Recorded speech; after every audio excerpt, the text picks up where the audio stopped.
Good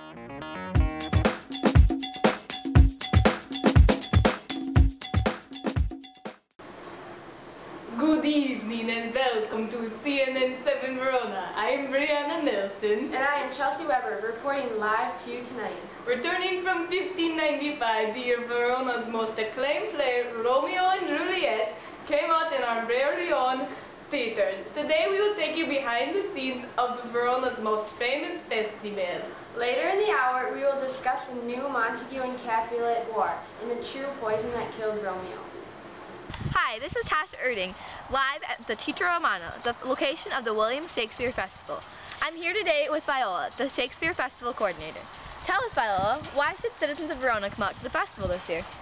Well, this year's festival will be extravagant because I worked really hard on it. We're gonna have the most crowded summer festival that we've ever had because I'm, of course, coordinating it. We have recruited new actors. We have more of Shakespeare's performances. We've increased our child-friendly activities for the little ones. It's just going to be 10 times better than any other coordinator did it, so so you better come. Well, we have not heard of Romeo and Juliet for a year. Could you give us a brief overview of the play? Well, basically, there's this one kid. He's love-struck, you know? You know how teenagers are. And I bet you haven't really know, but anyway. So they fall in love forbiddenly. Well, he first with this one chick, Rosaline, but then he finds this new girl and wrong reasons. And then Juliet, yes. And then they get married and something, but then he gets banished and their bad luck turns. Hey! Don't touch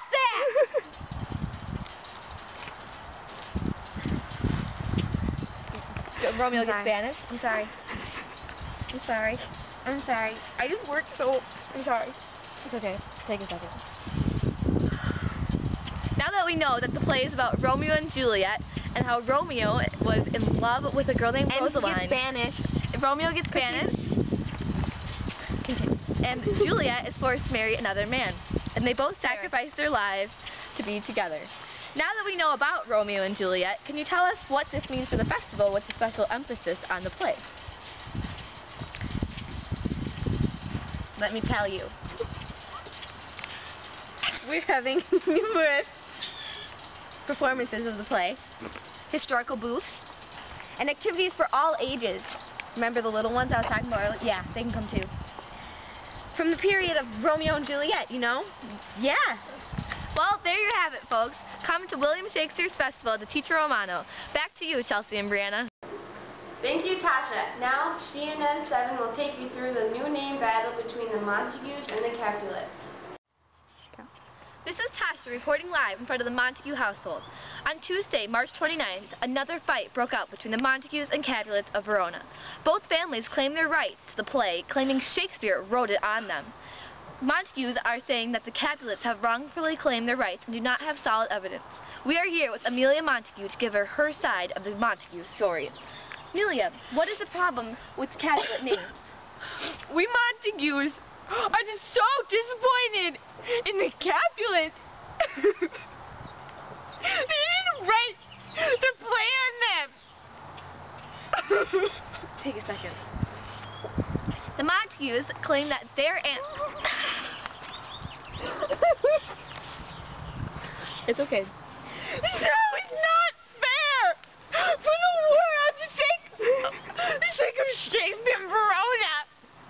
It's not fair. It's not fair. The Montagues claim that their ancestors worked with with Shakespeare's father, who was a leather maker. Clearly, they think that Shakespeare must have gotten in contact with him when they were younger. The Capulets are saying that they only grew up in Stratford-upon-Avon. Could you elaborate on that, Amelia? What? Sorry. What? It's okay. It's not funny. What evidence do you have exactly? Are you suggesting we're lying scumbags as well?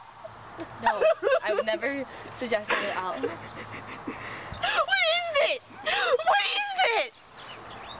Obviously, the name war between the Montagues and Capulets will never end.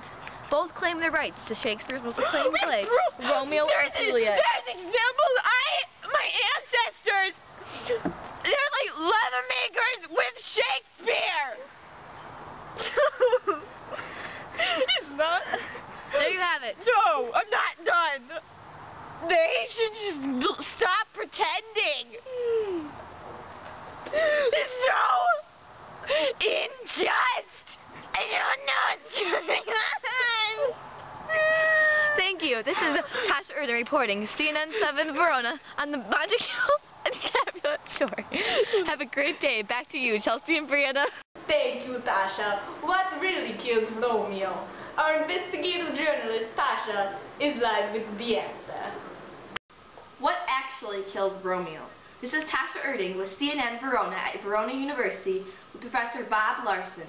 He specializes in literature and poison and killing methods of the medieval and ancient time periods. Bob, can you describe to us what the poison was portrayed as in Romeo and Juliet? Bob, we're live. Bob, can you describe to us how the poison was described in Romeo and Juliet? The poison was described in many ways.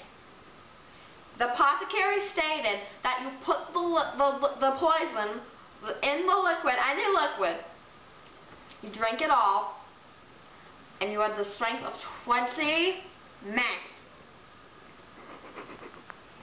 And it would dispatch you straight, and you would die instantly. This poison was fast, it was deadly, extremely deadly, and it had to be in direct contact with the bloodstream.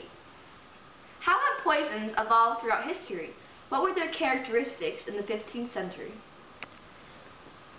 Well, these poisons became popular around 4500 BC, and they were first used as hunting, and then they were later used to kill and murder. The poisons first started with the Roman Empire, and then the demand grew in the medieval times, and apothecaries, they were allowed to sell to everyone and anyone. After studying many poisons, can you predict one exact poison that killed Romeo in the play Romeo and Juliet? I can't quite predict what poison dispatched Romeo. Is there one that you could say that you could make a guess on? Well, there's this one poison with my research that is the symptoms of Romeo's death were the symptoms of this poison. And this poison has a very special name, and this poison's name is turbochlorine chloride. And where did this poison originate? This poison originated in the South of America. Important Into Europe, correct? I just have something in my throat today. It's important to Europe after the Spanish conquest. And what this poison does is it stops the oxygen flow to the lungs inside of the body. And I have this with me. Do you want to see it? We'd love to. Could you please show it to us? It's very dangerous. Okay, we'll be very careful.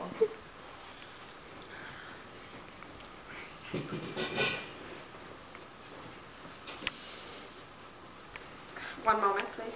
Here.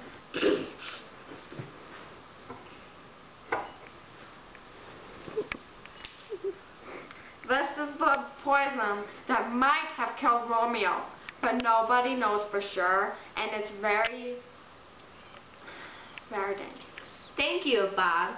As you can see, the poison that Bob has described today is similar to the one that Romeo took to kill himself in Romeo and Juliet. Back to you, Brianna and Chelsea. Thank you for joining us tonight on CNN 7 Verona. Join us tomorrow for more Romeo and Juliet information. Have a great night.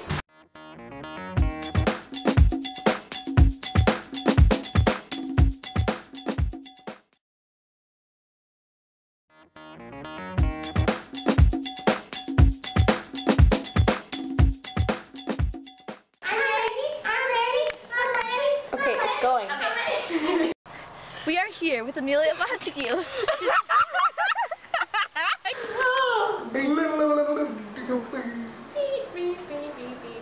Come on, cry, cry!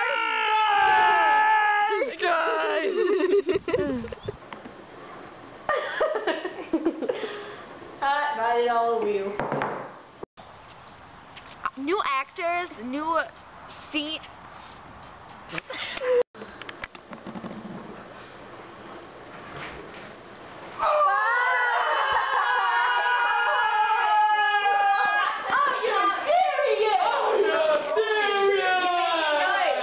I recorded him. What actually killed Romeo? This is Tasha Erding, CNN Verona 7. What? Because apothecaries could sell to anyone and everyone. I just hit. I just hit. Okay, ready? I just hit. Stop touching me. Okay, done. Cause I'm beautiful. Don't hate me cause I'm beautiful. Don't hate me cause I'm beautiful. Don't hate me cause I'm beautiful.